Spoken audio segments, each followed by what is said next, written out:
Right, now we're looking at chapter 14, which is like a continuation of chapter 13, really. This is where Dorian gets rid of the body. He has to wait for Alan Campbell, who is a chemist or a scientist, to come and get rid of this body, and he does that by blackmailing him, because Alan is very reluctant at first to do that. Starting the chapter, we see that Dorian slept quite peacefully, which is ironic. The fact that he's just killed Basil, and he tells Francis when he arrives, well, after he rang the doorbell of his own house and came inside, pretended that he came home late, he said, "Don't wake me up until 9 o'clock. And so he has a fantastic sleep. It even says there that his night had been untroubled by any images of pleasure or of pain. So he didn't even dream about what he had done or thought about what he had done. He didn't wake up in the night thinking what he had done. He literally just had a fantastic sleep and woke up feeling quite at peace. At first, at least, anyway. But once he has kind of woken up and got his mind together, he winced at the memory of all that he had suffered. Again, it's almost like Sybil Vane all over again. You know, after he had told Sybil off so badly and broken up with her, he also slept until like midday the next day. And then he also thought about all that he had suffered and all that he had gone through. So again, very selfish, very narcissistic. He believes that what he had happened with Basil and all that was a horrible thing for him. And I guess that links to the whole hedonism, you know, seeking for pleasure, and how we have heard Lord Henry say, you know, if there's an unpleasant thought, you must push it away, because there's no time or space in life for negative thinking. But he thinks now of all that he had suffered. He grew cold with passion. Such hideous things when he thinks about the body and what he had done to Basil were for the darkness, not for the day. So like the portrait, which is also very ugly, he puts it up in a dark room upstairs for nobody to see, not even the sunlight to grace it. And here as well, he thinks, I must get rid of this thought that's making me upset about what I've done to Basil. In fact, it was a thing to be driven out of the mind, this memory, to be drugged with poppies. If you have to use drugs to forget, then so be it. To be strangled, lest it might strangle one itself. You know, if you must strangle it. You must strangle this thought. You must get rid of it. You must pretend that it never happened. Because if you don't, it will strangle one itself. It'll make you go mad or make you commit suicide or something like that. Okay, so he thinks the murder of Basil, I must move on, I must forget it. Unfortunately, it's not that easy though. So while he's waiting for Alan Campbell to arrive, he tries to distract himself, to keep himself busy, and one of the ways he does that is he starts drawing little drawings, you know, little scribbles. Drawing first flowers, then bits of architecture, and then human faces. But suddenly he remarked that every face that he drew seemed to have a fantastic likeness to Basil Hallward. That's obviously his subconscious working, where he actually can't run away from the memory. He can't run away from reality of what he has done. But anyway, he continues to try and distract himself from what he's done by looking at a book of poetry. And it's an anthology of poetry, so it's a whole group of poems, and he tries to go through them. The irony is that this book actually was given to him by Mr. Singleton, who we read about earlier, who I said whose life had been destroyed. And so it's almost as if somebody who, there we go, Adrian Singleton, it's as if somebody whose life who had ruined, he's now using that book to make himself feel better. So there is some irony in that. But even so, he tries his best. He still can't actually distance himself from reality. So it's actually a sign that he's regretting what he's done, but also that you can't run away from what you do. If you do evil things, you can't just block them out. They form part of you. So even though his soul is reflected in the painting is his soul essentially, he's still feeling that dread, he's still feeling that regret. And it goes on and talks about eventually how he was nervous because he doesn't know if Alan Campbell's even going to come.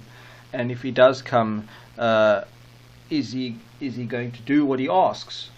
And that is to get rid of the body. But luckily for Dorian, he has made a plan to ensure that Alan does exactly what he wants, and that he's going to blackmail him. It says there that Alan and him had been great friends once 5 years before this, almost inseparable indeed. Then the intimacy had come suddenly to an end. It talks about how he was an excellent musician, however, as well as played both the violin and piano better than most amateurs. In fact, it was music that had first brought him and Dorian together. Music and that indefinable attraction that Dorian seemed to be able to exercise whenever he wished. In other words, that charm that he had. But also that word attraction there. And if you look over here back on 190, it talks about intimacy, almost inseparable. So although we're not told, it tends to indicate that there was perhaps a kind of homosexual relationship going on there, and that is what caused their relationship to end, and that is what is the subject matter of the blackmail that Dorian uses. It says, whether or not a quarrel had taken place between them, no one ever knew. But suddenly people remarked that they scarcely spoke when they met, and that Campbell seemed almost to go away early from any party at which Dorian Gray was present. The suspense became unbearable. In other words, Dorian is sitting there in his house. He knows he has this dead body upstairs. He wants to get rid of it. The longer it stays there, the greater the chance of somebody finding out or something like that. So he really wants Alan Campbell to come, and he's also nervous that Alan Campbell is not in town and won't be able to help him. But luckily for him, Alan does arrive. And the greeting that Alan uses is, I had never intended to enter your house again, Gray, but you said it was a matter of life and death. So the only reason why Alan returned was because he said in his letter, matter of life and death, and he wants to know what does Dorian mean by that. Notice how he also calls him Gray by his surname. That's not a very friendly, informal greeting. That's almost a greeting of you don't really like the person, there's a distance between you. Okay, so that already hints to the fact that, or supports the notion that something happened between them. Alan, in a locked room at the top of this house, a room to which nobody but myself has access, a dead man is seated at a table. So he tells him straight out why he's there. This is the issue. But he lies at first. He says to himself that it was suicide, that Basil killed himself, which we know is a lie. That is the first reason that Dorian gives.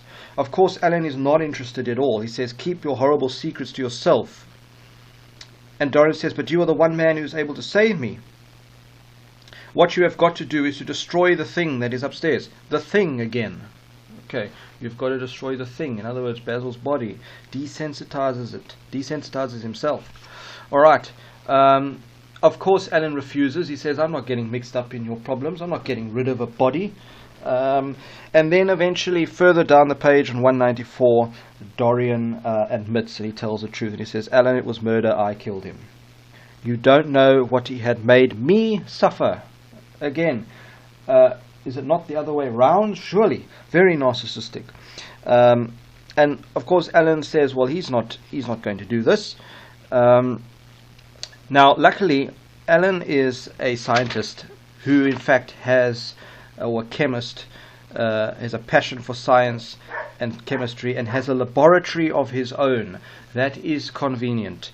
This interest in biology and chemistry and things like that also increased after the split up, as it were, so within the last 5 years. But Alan keeps refusing. He says he's not interested in helping Dorian, and eventually, well, Dorian has to do something to make him change his mind. And he says, I am so sorry for you, Alan, he murmured, but you leave me no alternative. I have a letter written already. Here it is. You see the address. If you don't help me, I must send it. If you don't help me, I will send it. You know what the result will be, but you are going to help me. It is impossible for you to refuse now. So right up at the start here, Dorian writes on a piece of paper something. We don't know. He read over it twice, folded it carefully, and pushed it across the table to Alan. Alan reads the note. He goes right. As he read it, his face became ghastly pale, and he fell back in his chair. So whatever is written on that piece of paper is something daunting, some form of blackmail. And then Dorian says, I have the letter. I've written the letter. It's in my pocket. If you don't help me, I will have to send it. And we don't know what's in the letter. All we know is that it's something that Alan obviously doesn't want anybody to know about. Dorian says, now it is for me to dictate terms. And lastly, in one last feeble attempt, Alan tries to say that no, he can't do it. I cannot do it. I just can't. But then, of course, he realizes that, well, he has no choice. Then he asks Dorian, is there a fire in the room upstairs? Yes, there is a gas fire with asbestos. No, Alan, you must not leave the house. So Alan says he's going to go and get some things that he needs from his laboratory, but Dorian is so afraid that he's going to leave and not come back. So he says, no, you can't leave the house.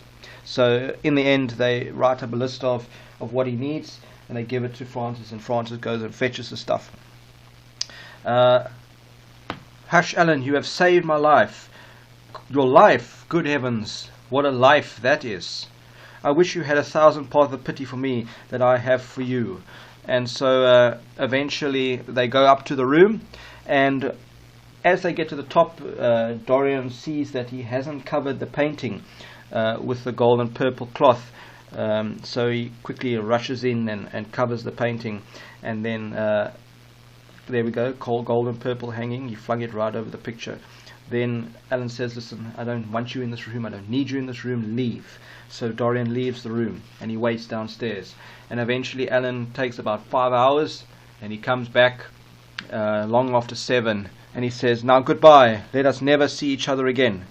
Dorian says, you have saved me from ruin, Alan, I cannot forget that. As soon as Campbell had left, he went upstairs. There was a horrible smell of nitric acid in the room, but the thing that had been sitting at the table was gone. Okay, so the body, in other words, is gone, and that is all that Dorian actually cares about. Now, I've written there and says Dorian is aware that blackmailing Campbell is dreadful, but he doesn't hesitate to do so. He seems to take pleasure in forcing Campbell to comply. At this point in the story, Dorian has surpassed his mentor, Lord Henry, in his power to manipulate, because Lord Henry almost manipulated, not via blackmail, he manipulated him by saying, but this is the best thing that you can do. If you want to live a great life, do this. And of course, Dorian and his character follows suit. But in this case, with Alan Campbell, he's so manipulative that Dorian actually blackmails Alan to do what he wants. Dorian blames Basil for the loss or corruption of his soul, yet it was actually Lord Henry who led Dorian to a life of debauchery and vanity. And that is what I mentioned earlier. And just remember, debauchery, D-E-B-A-U-C-H-E-R-Y, that stands for a life of immoral actions. So things like sex, drugs, etc., etc. It's an important word, and remember that. Also vanity as well, being obsessed with looks and in love with yourself, essentially. And we must remember that Dorian is incredibly selfish and narcissistic, and the fact that he's just gotten rid of his friend and he feels almost relief over that is indicative of this.